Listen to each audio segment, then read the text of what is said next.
Paix sur vous, et bienvenue sur Coran versus Bible, la chaîne où nous analysons les Écritures en profondeur. Tout d'abord, je tiens à m'excuser pour mon absence.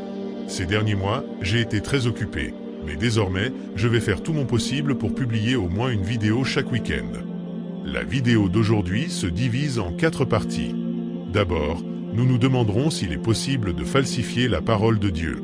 Ensuite, nous examinerons les accusations du Coran concernant la falsification de la Bible. Dans la 3e partie, nous verrons les passages de l'Ancien Testament qui suggèrent que la Bible a été altérée. Enfin, nous étudierons ceux du Nouveau Testament qui confirment cette falsification.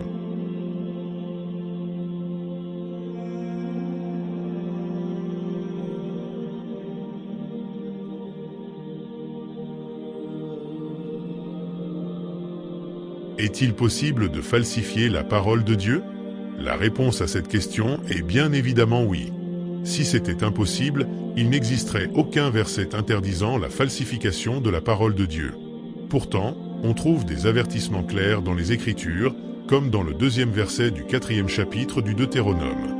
Vous n'ajouterez rien à ce que je vous ordonne, et vous n'en retrancherez rien. Mais vous observerez les commandements de l'Éternel, votre Dieu, tels que je vous les prescris. Et aussi dans les versets 18 et 19 du 22e chapitre de l'Apocalypse. Je le déclare à quiconque entend les paroles de la prophétie de ce livre. Si quelqu'un y ajoute quelque chose, Dieu le frappera des fléaux décrits dans ce livre. Et si quelqu'un retranche quelque chose des paroles du livre de cette prophétie, Dieu lui retranchera sa part de l'arbre de la vie et de la ville sainte, décrits dans ce livre. J'ai cité ici 2 exemples, un tiré de l'Ancien Testament et un autre du Nouveau Testament, mais il en existe plusieurs autres. Si vous souhaitez en découvrir davantage, faites-le moi savoir dans les commentaires. Sans plus tarder, passons maintenant à la 2e partie de cette vidéo.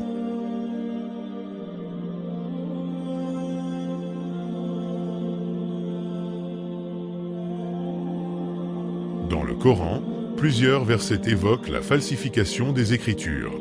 Ces passages affirment que certains parmi les gens du livre, les Juifs et les chrétiens, ont altéré, caché ou interprété de manière trompeuse les révélations divines. En voici quelques exemples. Dans le 75e verset de la sourate La Vache, il est écrit « Eh bien, espérez-vous musulmans que des pareils gens, les Juifs, vous partageront la foi ?» Alors qu'un groupe d'entre eux, après avoir entendu et compris la parole d'Allah, la falsifièrent sciemment. Et quand ils rencontrent des croyants, ils disent « Nous croyons » et, une fois seuls entre eux, ils disent « Allez-vous confier aux musulmans ce qu'Allah vous a révélé pour leur fournir ainsi un argument contre vous devant votre Seigneur? Êtes-vous donc dépourvus de raison? Ne savent-ils pas qu'en vérité Allah sait ce qu'il cache et ce qu'il divulgue ?» Dans les versets 160 à 162 de la sourate Les Murailles, il y est écrit « Nous les répartîmes en 12 tribus, en 12 communautés. Et nous révélâmes à Moïse, lorsque son peuple lui demanda de l'eau, frappe le rocher avec ton bâton. Et voilà qu'en jaillirent 12 sources, chaque tribu sut son abreuvoir. Nous les couvrîmes de l'ombre du nuage et fîmes descendre sur eux la manne et l'écaille, mangez des bonnes choses que nous vous avons attribuées. Et ce n'est pas à nous qu'ils ont fait du tort, mais c'est à eux-mêmes qu'ils en faisaient. Et lorsqu'il leur fut dit, habitez cette cité et mangez de ses produits à votre guise, mais dites, rémission à nos péchés et entrez par la porte en vous prosternant. Nous vous pardonnerons vos fautes, et aux bienfaisants, d'entre vous, nous accorderons davantage. Puis, les injustes parmi eux changèrent en une autre la parole qui leur était dite. Alors, nous envoyâmes du ciel un châtiment sur eux pour le méfait qu'ils avaient commis. Passons maintenant à la 3e partie de cette vidéo, où nous allons examiner les versets de l'Ancien Testament qui affirment que la Bible a été falsifiée. Ces passages témoignent de modifications apportées aux Écritures, que ce soit par altération ou déformation du sens original des paroles divines. L'Ancien Testament affirme que la Bible est falsifiée dans plusieurs versets, en voici quelques exemples. Dans le 8e verset du 8e chapitre du livre de Jérémie, il y est écrit « Comment pouvez-vous dire « Nous sommes sages et la loi de l'Éternel est avec nous » Mais voici, la plume mensongère des scribes en a fait un mensonge. Dans ce verset, on dit clairement que la loi est falsifiée. Et pour celui qui ne connaît pas la loi, c'est l'ensemble des commandements, des ordonnances et des prescriptions données par Dieu aux hommes, en particulier au peuple d'Israël. Elle est souvent associée à la Torah, qui comprend les 5 premiers livres de l'Ancien Testament, Genèse, Exode, Lévitique, Nombre et Deutéronome. C'est aussi dans cette partie de la Bible qu'on raconte l'histoire de la création et des prophètes d'Adam à Moïse. Et voilà, dans Jérémie, on nous dit que cette partie est le fruit des mensonges de scribes, ce qui est très grave. Alors certains chrétiens vont vouloir me réfuter en disant « Non, ce passage parle de falsifications orales et non de la falsification de livres ». En ça, je réponds qu'il est clair comme de l'eau de roche qu'on parle ici d'écriture, car les termes scribe et plume ne font référence qu'à l'écriture. D'autres vont me dire « Oui, c'est vrai, mais il ne s'agit pas de la Torah, mais du Talmud ». En cela, je réponds la rédaction du Talmud a commencé avec la Mishnah, une collection de lois et d'enseignements oraux, compilée par Rabbi Yehuda au IIe siècle après Jésus-Christ. Le Talmud de Jérusalem a été compilé au IVe siècle en Galilée, alors que le Talmud de Babylone a été compilé entre le IIIe et le Ve siècle en Babylonie. Or, la date de rédaction du livre de Jérémie est incertaine, mais elle se situe généralement entre 626 et 580 avant Jésus-Christ. Car Jérémie a commencé son ministère prophétique en 626 avant Jésus-Christ, sous le règne du roi Josia, et il a continué à prophétiser jusqu'à la chute de Jérusalem en 586 avant Jésus-Christ. Donc en somme, il est impossible que Jérémie parle de falsification du Talmud car ça n'existait pas en son époque, il est donc clair qu'il parle de la falsification de la Torah. Mon deuxième verset est aussi tiré du livre de Jérémie au chapitre 23, mais vous ne direz plus « message de l'Éternel ». Car la parole de chacun sera pour lui un fardeau, parce que vous avez altéré les paroles du Dieu vivant, de l'Éternel des armées, notre Dieu. Ici, on accuse les enfants d'Israël d'avoir altéré les paroles de Dieu, il y a donc eu falsification. Mon troisième verset est tiré du livre d'Ézéchiel au chapitre numéro 22, « Ces sacrificateurs font violence à ma loi et profanent mes choses saintes.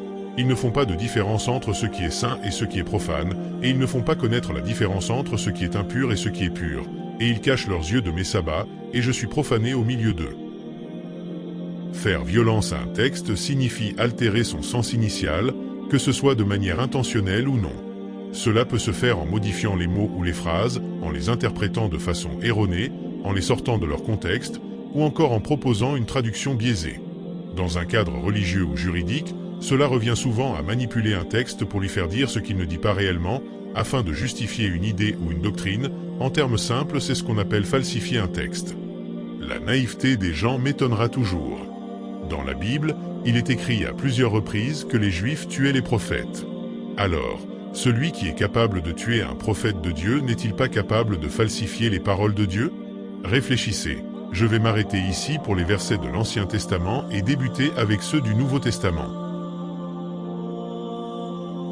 Le Nouveau Testament affirme aussi que la Bible est falsifiée. En voici quelques exemples. Dans le 17e verset du 2e chapitre du 2e livre des Corinthiens, il y est dit « Nous ne falsifions pas la parole de Dieu, comme le font plusieurs, mais nous parlons avec sincérité, comme de la part de Dieu, devant Dieu, en Christ. » Ici Paul nous dit que plusieurs personnes ont falsifié la parole de Dieu, mais lui il est innocent, il ne falsifie pas. En mon avis, c'est le verset du Nouveau Testament, le plus clair qui affirme qu'il y a falsification de la parole de Dieu. Mon deuxième verset est tiré du 3e livre du 2e épître de Pierre, où il est dit « Ainsi que dans toutes ses lettres, il parle de ces points, dans lesquels il y a des choses difficiles à entendre, que les ignorants et les mal assurés tordent, comme ils tordent aussi les autres Écritures, à leur propre perdition. » L'auteur nous dit que des personnes altéraient les écrits de Paul ainsi que les autres Écritures que Paul n'a pas rédigées. Le fait qu'ils disent que ces individus tordent le sens des Écritures montre qu'il ne s'agit pas simplement d'une incompréhension accidentelle, mais d'une modification volontaire du message divin. Ce processus conduit à leur propre ruine, ce qui signifie qu'en falsifiant la parole de Dieu, ils se condamnent eux-mêmes. Merci de m'avoir suivi et d'avoir soutenu cette chaîne depuis 1 an. Prenez soin de vous, et je vous dis à la prochaine sur Coran versus Bible.